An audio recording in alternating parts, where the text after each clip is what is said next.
This is The Atomic Bombshell, the Mynx Devlin Chronicles, a 10-part exploration of the astonishing life and tumultuous times of film noir goddess and 50s exploitation queen, Clara Mynx Devlin. The woman who incinerates the screen with her evil desires.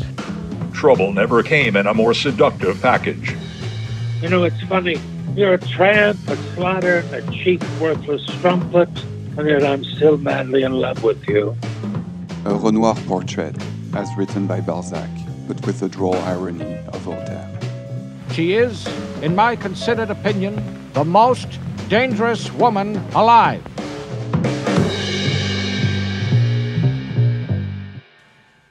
I'm your host, R. Lee Proctor, here with Mynx Devlin herself, her granddaughter Hazel Matthews, and film scholar Skylar DeWolf. This is our final episode of the Mynx Devlin Chronicles, and it's our final chance to clear up the mysteries of her astonishing life. Okay, what would you like to know? I have been dying to ask you this. Omega, the final word in your diary. This was all you wrote after Howard Hughes asked you to dinner on New Year's Eve 1968. Could you please tell us what happened that night and what was Omega? Okay, so there I was in Las Vegas. I had been sentenced to life in a federal penitentiary, and I was all set to fake my own death to prevent that. Now, this was after your boyfriend, Latham Book Salisbury, framed you by telling the FBI you were planning to put LSD into Lake Mead, causing the citizens of 3 states to temporarily lose their mind. Right. Howard Hughes had been financing my legal defense. He was also paying me to perform 5 nights a week as Baroness von Freitenstein on his TV station. Howard had been trying to bag me since 1947. He'd proposed marriage to me 3 separate times, and I knew this invitation was some kind of last-minute Hail Mary.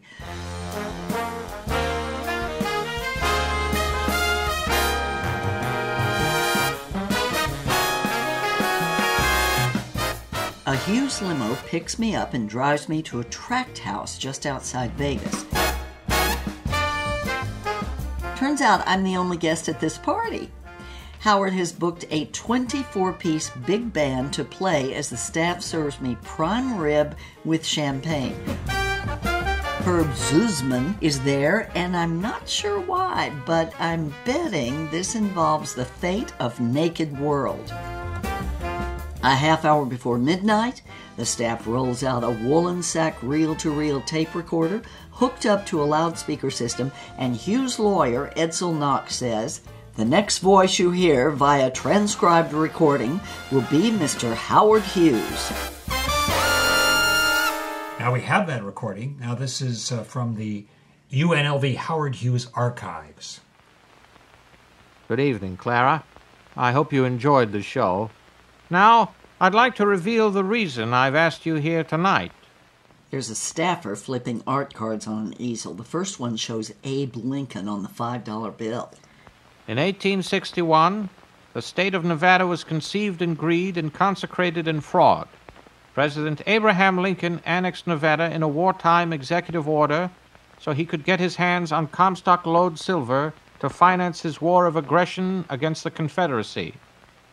I've had a small army of attorneys working full-time for 11 years to prove beyond any doubt that what President Lincoln did was unlawful, and that Nevada is not now, and has never been, a legal part of the United States of America. So at this point, I'm wondering, what is this crazy bastard getting at?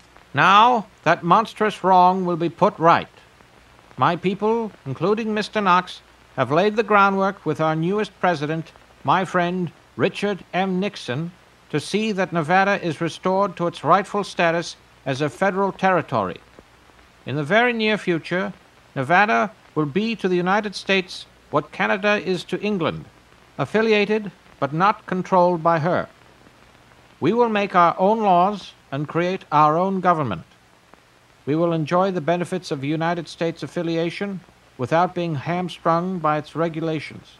The staffer flips an art card. There's a Greek symbol, omega, as the inset of a state flag surrounded by stars. We will call this place Omega. The last letter of the Greek alphabet. Why? Because this place will be the final evolution of human freedom. The freedom to enjoy yourself as you please. Another art card flip, a picture of young, handsome Howard the Aviator, circa 1935. The government will be what's called an autocracy. Just one man will hold all the power. In the beginning, that man will be Howard Hughes, and the word I will use most often in ruling this place will be... Another art card flip revealing the giant N-O. No. No petty bureaucrats to tell us what to do and how to do it. No cover, no minimum, no limits at any casino, nightclub, or business. No speed limits anywhere. No testing of nuclear weapons to poison our soil. No income tax, no sales tax, no anything tax. No waiting period to get married or divorced. No regulation of gambling. No regulation of any act of consensual love, paid for or otherwise. No desire that can't be satisfied. No hunger that can't be slaked. No thrill that can't be enjoyed. No pleasure that can't be indulged. Wow. Howard is finally going to live his dream. Of course, he isn't done yet. Omega will feature the most lavish vacation and pleasure complex anywhere in the world. A complete country within itself, so carefully planned and magnificently designed that boredom will be vanished forever. Herbie now tugs at a bedspread, revealing a colossal three-dimensional cartoon relief map of Nevada. Herb takes a baton and the words "Naked World" burst forth in tiny, flashing pink and red lights at the top of the map. Hughes continues. For the past 3 years, I've been working with Mr. Herbert Zuzman to develop a prototype casino pleasure ranch where peaceful, honest people can decide for themselves what to eat, drink, read, and smoke, how and whether to dress, how to medicate and pleasure themselves, how and with whom to make love, all without fear of criminal penalties. And this is just the beginning. Herbie steps back. Edsel Knox points to the Las Vegas area, which bursts forth in neon, chase lights, and sparklers. What is now called Las Vegas will be transformed into a hedonist's paradise, a non-stop, 24-hour-a-day, 7-day-a-week Shangri-La of luxury hotels, where every itch, no matter how forbidden, can legally be scratched. It will make the Las Vegas of today look like a Quaker prayer meeting. In the center of Las Vegas, a twinkling, glittering, neon-basted model of what was the landmark hotel appears, now called the Hughes Citadel, with an oversized marquee that says, "Queen of Vegas, Mynx Devlin appearing nightly with all-star review." On cue, the spotlight operator turns a spotlight of pinkish light on me. None of this means anything unless I have you, Clara. I've always wanted a true life partner. You've shown me over and over again that you are that woman. You're everything to me, Clara. I will complete construction of the Hughes Citadel as a showcase just for you, and hire anyone you desire to support you. All I want in return is for you to marry me and sign a lifetime personal services contract. Any final doubt should be banished by a small gift Edsel Knox will hand you now. Knox hands me a Desert Inn envelope. Out falls a certified, notarized document signed by Richard Nixon promising Howard Hughes that Clara Mynx Devlin will be given a presidential pardon. My troubles are over, right? Howard breaks my reverie with one last burst over the loudspeakers. Give Mr. Knox your answer, Clara. Thanks for coming, and Happy New Year.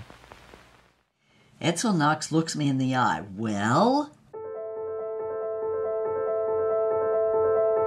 I say, tell Mr. Howard Hughes that Miss Mynx Devlin would absolutely love to become a wholly owned subsidiary of the Hughes Tool Company. Tell him that despite the fact that he's nutty as a Snickers bar, I'm ready to give in. He wins. Why the hell not? But you were lying to him, right? You had no intention of giving in to Howard Hughes. No, of course not. I knew what I had to do, but I wanted Howard to have one perfect moment of happiness before we parted. Why shouldn't he be happy? I was happy. In mere moments, I'd be free of Howard, free of Herb Zuzman, free of the so-called justice system of the United States, and finally, free of Mynx Devlin. She'd be dead. And I'd finally just be Clara, or whatever I'd call myself in my next incarnation. I'd be free to do, well, I wasn't quite sure. Did you have any ideas? I lived for myself long enough. I'd always wondered if an ordinary person like me could do some good in the world.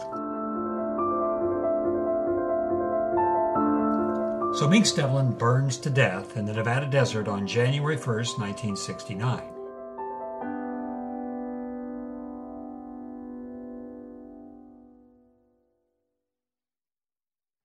The people who helped me had driven out in 3 cars. They went back in 2. I drove the 3rd car back into Mexico. Mexico. Okay, that's my next question. Why Mexico? Are these the lost years of the early 1950s? They are.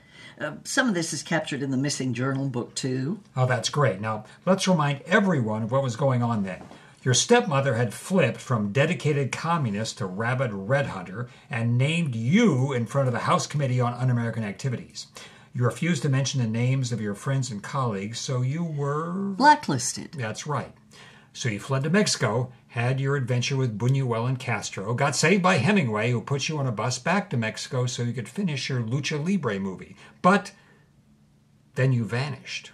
What happened? Well, that bus had just crossed from Texas into Mexico when something snapped. All that stress, all those years, my body just gave out. I've since described my symptoms to a number of doctors. They all say the same thing, bacterial meningitis. Only these same doctors insist I'd have died without treatment. Okay, now we've dramatized part of Mynx's journal here. I must have lapsed into a coma because my very next memory, I'm in total darkness lying on a stone slab. I hear the beat of a drum and then a voice. Listen, my dream, listen now. We open our hearts to this young woman. Let your infinite grace flow through her. An image. I'm starting to see something. I'm alive. Or am I? I'm looking straight down on a very pale white woman, and it's me. We are sparks from one flame. We are the fingers on one hand. We are the drops in the tributaries of great rivers that feed the mighty ocean of being. There I am, laid out on a table. I'm at the center of a prayer circle. 7 women hold hands to complete the oval, while another beats the drum. A 9th woman stands inside the circle. This is the priestess. This perfect child has lost her soul, Great One.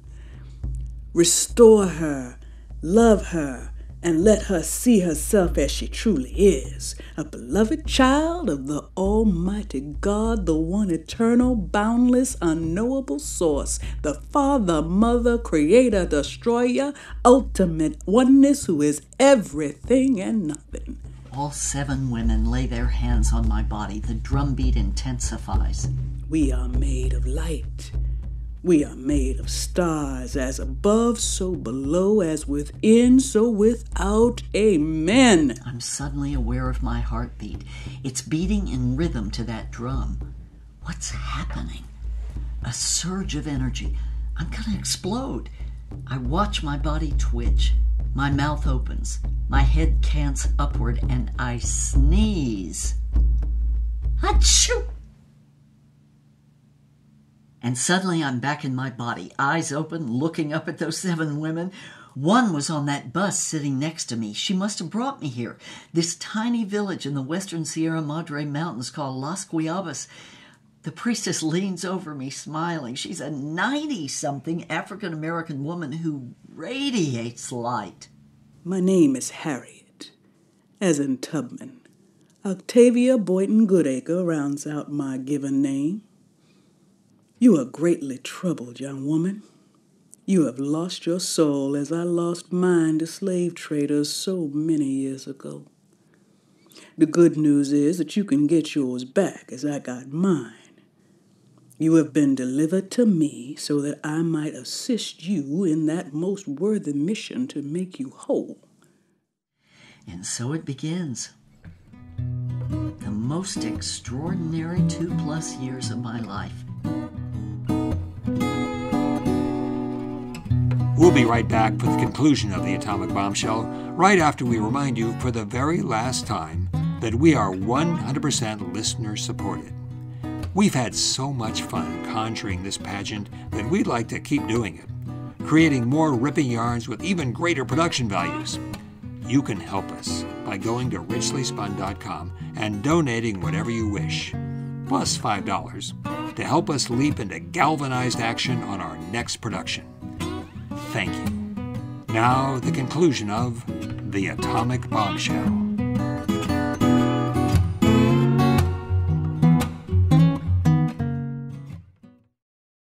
I have nowhere else to go and nothing to do, so I hunker down and give myself to this adventure. I become Harriet's assistant, surrogate daughter, handmaid, and sidekick. Our healing circle brings 4 children into the world, helps 2 elders pass into the next realm, and retrieves the souls of 3 women. After a year at her side, I ask her if she'll perform the soul retrieval on me. Dearest one, your soul was stolen in the worst possible way. Wrenched from you when you were a helpless child by a soul thief who also stole the soul of your mother. This demon is strong. The battle to win your soul back can kill you. But I am strong enough. Harriet smiles at me, takes my hand, and places it on the center of her chest. Feel my heartbeat, child. My heart and your heart are one. I was broken by God so that I might use that pain to heal others. This is your way as well, the way of the healer. You have been broken. Healing takes time. Be patient. And so I wait. And I'm glad I did, because that's how I met Jack Kerouac. Jack Kerouac. Of course, it was only a matter of time. I mean, can I just say you're amazing? Or Sal Paradise, as I know him. It's early fall of my 2nd year. Harriet has just returned from leading the 300-mile trek to Wirrakuta in search of Haikuri, a.k.a. sacred peyote. Naturally, there's a celebration. I notice a stranger, a stocky, brooding, sunburned fellow with black hair and stricken eyes. He has a notebook stuffed in his back pocket, and he stares at me. At first, shocked, then curious, then fascinated. I stare back. I tingle with lust for the first time in years. I'd forgotten what that was like. Feels good. Harriet enters with a large gourd bowl filled with some kind of pea-green gruel. Everyone gets a sip. She gets to me. This is Hakura, celestial stew. Do not partake unless you want to be ravished by angels. Who could resist that? I sip, and I flip, and I trip. Wow! This stuff puts the U in euphoria. My Dionysian dance card is punched. I'm swept up in a mad frenzy of enchantment. I am in the presence of pure joy. The whole tribe thanks the gods for bringing the pilgrims home safely by dancing, chanting, drumming, sipping, eating, and drinking. The square-shouldered, sun-baked American also partakes, then asks me to step outside. Within seconds, we're both soaked to the skin. The earth is getting a big, delicious drink of water from Father Sky. He says, "Look, I know this sounds crazy, but back in 47, I saw this wild movie called Thrill Crazy." I nod. He laughs and then wraps his arms around me. We begin to slow dance in the downpour to the drumming inside. The rain has an erotic effect. Not that we need it, with the peyote making its magic.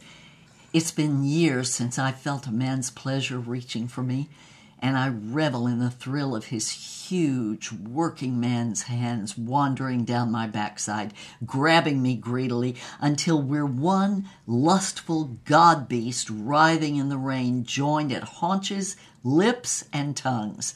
We're no longer dancing. The universe is dancing us. The celebration lodge is rimmed with smaller adobe huts, each dedicated to a particular god of nature. I take Sal by the hand and we slip into the hut of the sun god.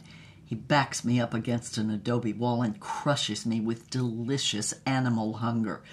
We couple in a glorious, savage, ethereal rapture. Somehow we manage to condense all the velvety sweet release I experienced with Movie Star 5 years earlier into one combustible spasm of vivid supernatural congress.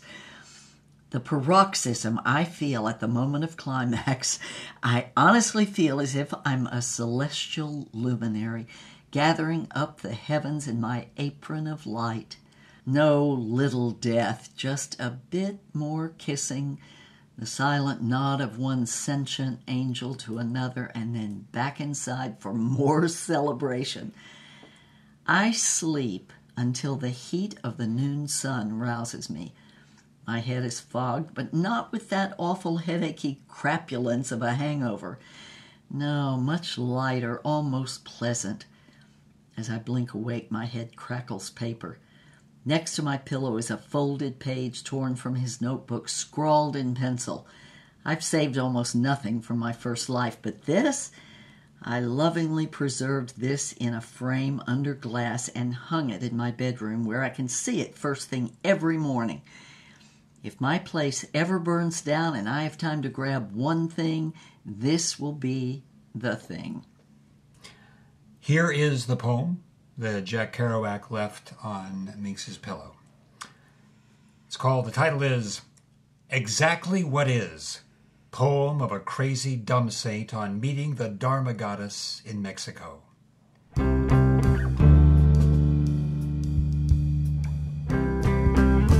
Sonic, harmonic, starry being, sweet atom bomb, genius of desire. The Dharma bum Tao hobo sees you at the peyote dance. Maya's dancing daughter. Death, sorrow, lamentation, grief. I am a sorry victim of my own thought screams. Come all this way in search of the holy thusness, only to be boxed inside the laughing howl of a monkey mind lust dream. My imaginary pleasures melt the earth, leaving an agitated shadow that yells, I am, into the dreamless void of nirvana.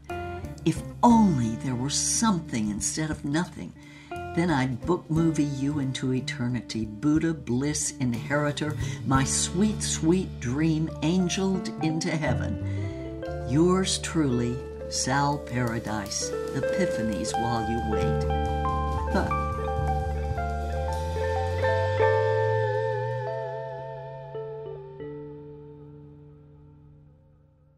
Finally, after 2 years, Harriet tells me I'm ready for my soul retrieval. I feel as giddy as I did when I made love with Sal. Delicious, electric anticipation. The women of the prayer circle have illuminated what seems like 100 votive candles. They gather around me as Harriet shows me the wool blanket covering the rough wooden table. A joyous coyote prankster figure dances, playing a pan flute and wearing a harlequin's cap and bells. To remind you that the journey might be a struggle, but the pain is in service of joy. I sit on the table.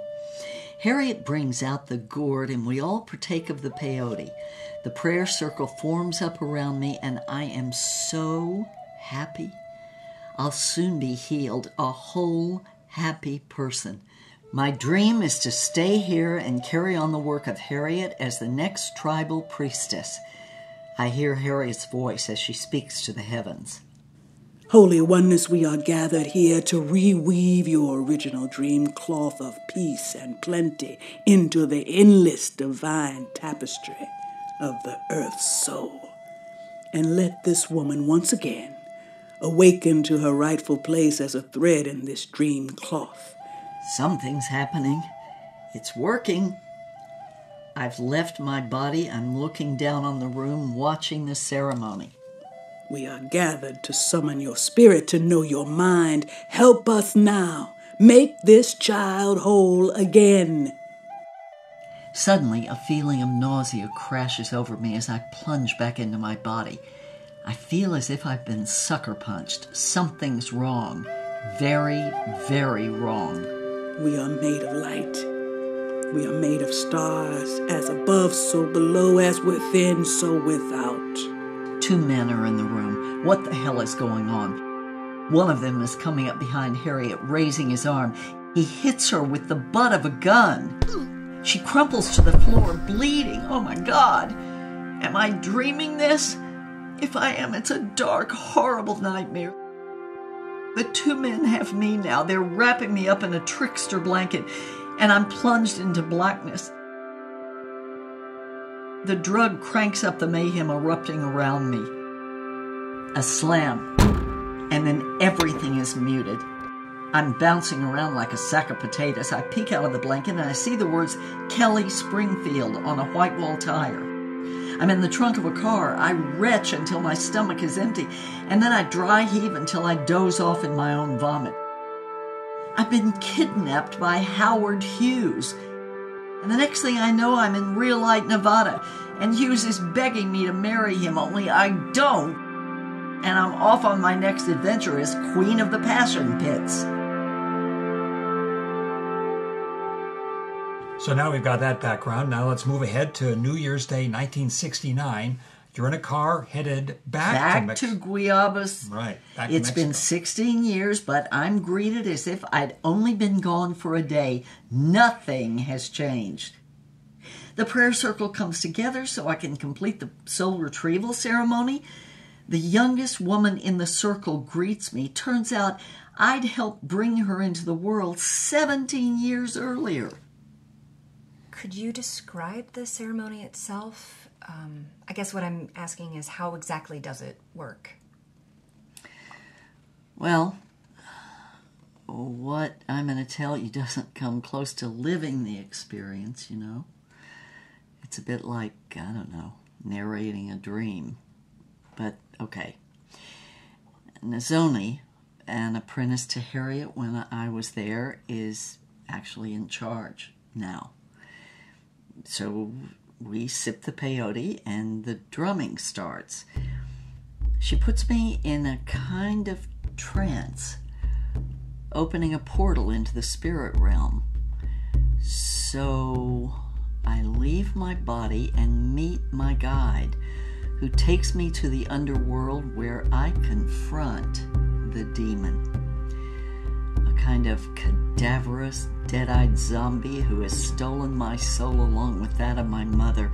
I actually see my 2-year-old self and my mother bound up as prisoners. So do you struggle with the demon? Well, the whole adventure takes place in a very dark cavern inhabited by bats. They carry the power of death and rebirth, and a bat's cave is a gateway to other realms. Did you know that? Mm-mm. My spirit guide is the one who battles the demon, but it's a kind of life or death negotiation. The guide promises the demon that if it releases my soul, the demon will be taken from this nether world to a realm of light. The promise of liberation finally overcomes the fierce urge to enslave. Suddenly, an infinite number of bats start circling around it, binding it up in a cocoon. They lift the demon upwards, and the higher it goes, I can feel the weaker its hold on me.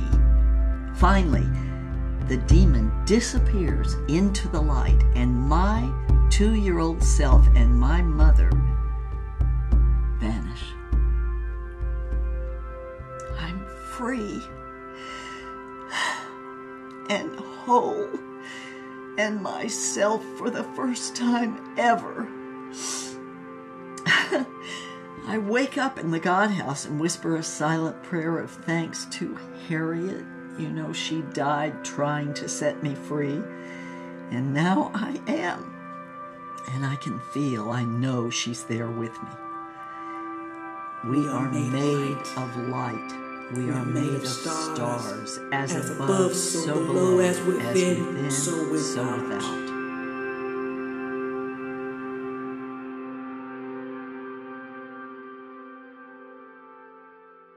I've got a question. It's about your life after this.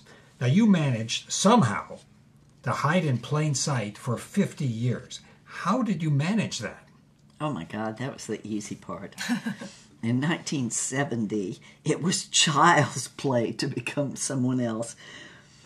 I went to a cemetery and found the tombstone of a child who was born the same year I was, and then I went to the Las Vegas Hall of Records and applied for a birth certificate with that name and birthday. Once I had that, I could get a Social Security card and a driver's license. Bingo! Clara Devlin was now Margaret Maxwell, and by God, she could prove it. Then I looked around and tried to figure out how to be useful in this new life. What was right in front of me? Once I looked, I saw it right away. Throwaway kids, hundreds of them. Las Vegas was then, and actually still is, full of lost, angry, desperate kids, abandoned by their folks. What could I do for them? Well, I'd always been a pretty good artist ever since my days studying art in Maggie's library. I could hand every kid a brush, then teach them how to reach inside themselves and turn their pain into art. And I did the same thing.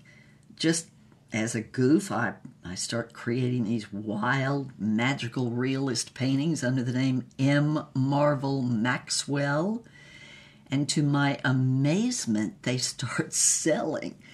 This was in addition to the shoebox of cash money Herb Zuzman sent me every month. I made him beneficiary of my will, and our movies were still playing on television and in drive-ins, and then later on video cassettes and DVD. I knew he'd cheat me, and he knew I knew, so we made an agreement to keep it within reason. Now I had a way to finance my little experiment, which I called the Big Mind Center for Painting Out Loud. Free art lessons, free materials, free everything. A recruitment center for a stealthy band of artistic gangsters. Artistic gangsters. Wow, I like that. So how did this work? Well, one day I got my kids together and I said to them, look, we're going to commit a series of art crimes. We, all of us here, are going to create the most beautiful work the world has ever seen. Then we're going to sneak this work into the most god-awful hotel rooms in Vegas. Well, in the 22 years we did this, we hung 456 paintings in 59 hotels, going out every month. And nobody ever caught you doing this? For doing what? We didn't break and enter. We paid for the rooms. We don't steal anything. We gave them something. We didn't destroy the old art. We put it in the closet. And we'd always hang our pictures carefully so the hotel could easily put the old ones back, though they never did. There's no law yet against generosity. We called it drop lifting. Drop lifting. That's awesome. That sounds like everything kids like. It was. And the best part was when we'd get a call from the hotel maids telling us that a guest had stolen one of our pictures. Let me just say, as a film scholar, your life is the greatest movie I have ever seen.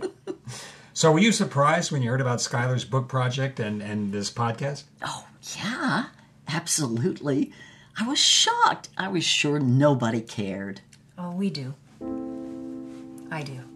Well, who knew? But I'll tell you something, the most delightful surprise was discovering that you were involved, my dear Hazel.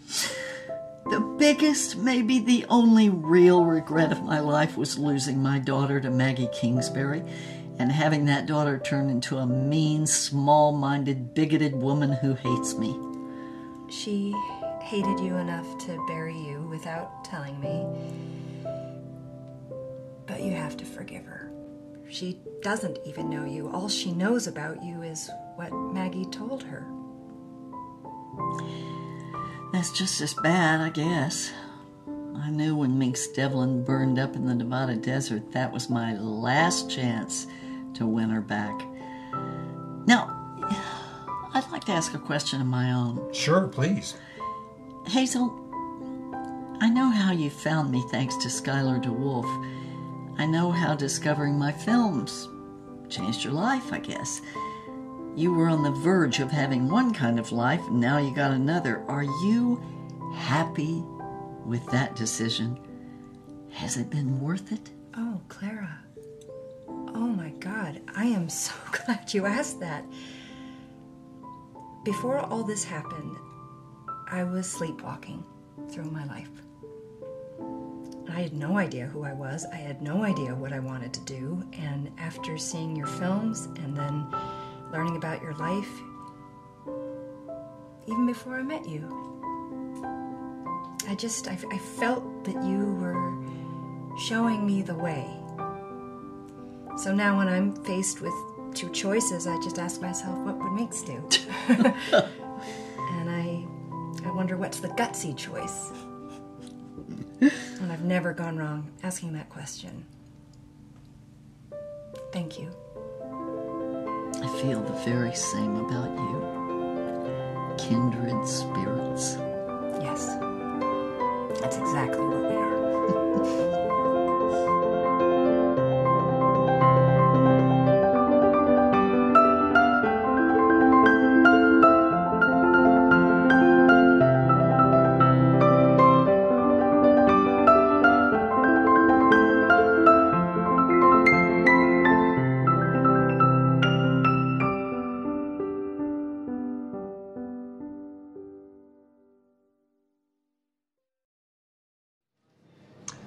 2 weeks later, we're here at the last remaining bookstore in downtown Los Angeles. Hi, I'd like to welcome you to this combination screening and book signing. Immediately after we finish Hot Rod Girl Gang, there's a lot of goodness in those 65 minutes. You'll have a chance to have your copy of The Atomic Bombshell, the authorized memoir of my grandmother, Clara Mynx Devlin, signed by Mynx herself. Clara, is there anything we should know about the film before we hit the play button? This was one of the infamous 18 films we filmed in 18 months. As you know, I was blacklisted at the time, and Herbert W. Zuzman, bless his black thieving heart, made me an offer. Film a ridiculous number of films in a ridiculously short amount of time for a ridiculously small amount of money, and then sell them to drive-in theater operators for a price they can't resist. Herbie wanted me because I was good and because I'd do anything he asked for a chance to break the blacklist. The drive-in operators, hell, they didn't care. If their theaters were picketed by the American Legion, it would help them drum up business. I remember those 18 months, not as making 18 movies, but as making one surreal 18-hour movie that had absolutely everything. Zip gun fights, huge mutant insects, atom bomb blasts, narcotics abuse, drag races, and outer space zombies. Funny thing is that the rushed nature of the shooting and the threadbare sets and the imbecile scripts all added to the fun. I missed going to high school because I was too busy working, so this was like putting on an 18-month-long high school drama pageant. Okay, bonus round. Quick questions, quick answers. Favorite movie? It is To Laugh, the lost film from Truffaut. It's mine and mine alone. Favorite lover? Truffaut again. Dixon Cook Jr., runner-up, followed closely by Jack Kennedy and Elvis. Favorite moment? Making love with Jack Kerouac, soaked to the skin, soaring to the heavens on the wings of peyote. Best friend? You. Whatever time I've got left in this fallen world is yours. Thank you. When I say that you're my hero, I mean that literally. You showed me the way. You showed me how to be courageous in the most unfair and outrageous situations, and it has helped me so much. Oh, that makes me think the whole thing was worth it. Even the blacklist. Yes, especially the blacklist. So, you get all over. What do you make of what's happened to you in your 90-plus years? Huh. Well, I'm a slow learner. It has taken me all this time to figure out that life is a mystery to be savored, not a problem to be fixed or a nightmare to be medicated away.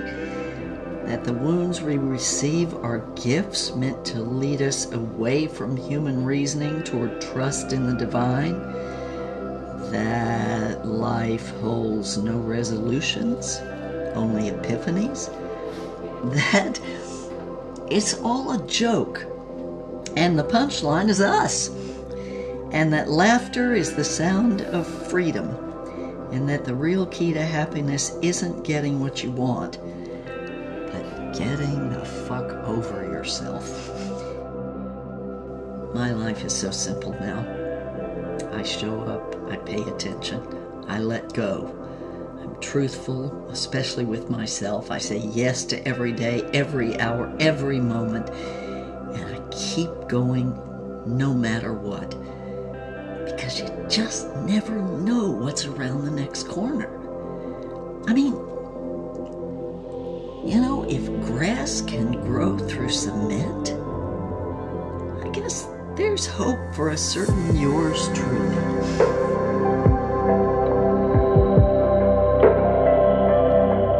The Atomic Bombshell, The Mynx Devlin Chronicles, is produced in Hollywood, California by Tales Richly Spun. This episode is directed, produced, and edited by Matthew Solari and written by R. Lee Proctor. Co-producer Kevin Whitaker, artwork by Rowan Proctor. Special thanks to Caitlin Mulder, Stephen Smith, Nancy Linehan Charles, Piot Michael, and Christy Coleman. Please visit richlyspun.com/atomicbombshell to find some illuminating books on the life of Jack Kerouac and the art of soul retrieval. Yes, it's a real thing. And now that you've heard all 10 episodes of the Mynx Devlin story, you'll want to go even deeper into her life. Discover her first crush on F. Scott Fitzgerald, her poignant encounter with Preston Sturgis, and much, much more. The memoir is entitled The Atomic Bombshell, The Astonishing Life and Tumultuous Times of Clara Mynx Devlin as Told to Hazel Matthews. This book includes the only comprehensive Mynx Devlin filmography, a complete list of every movie, every co-star, and every director, with extensive notes and plot summaries. Thank you so much for taking this journey with us. We hope you've enjoyed listening to The Atomic Bombshell as much as we enjoyed making it.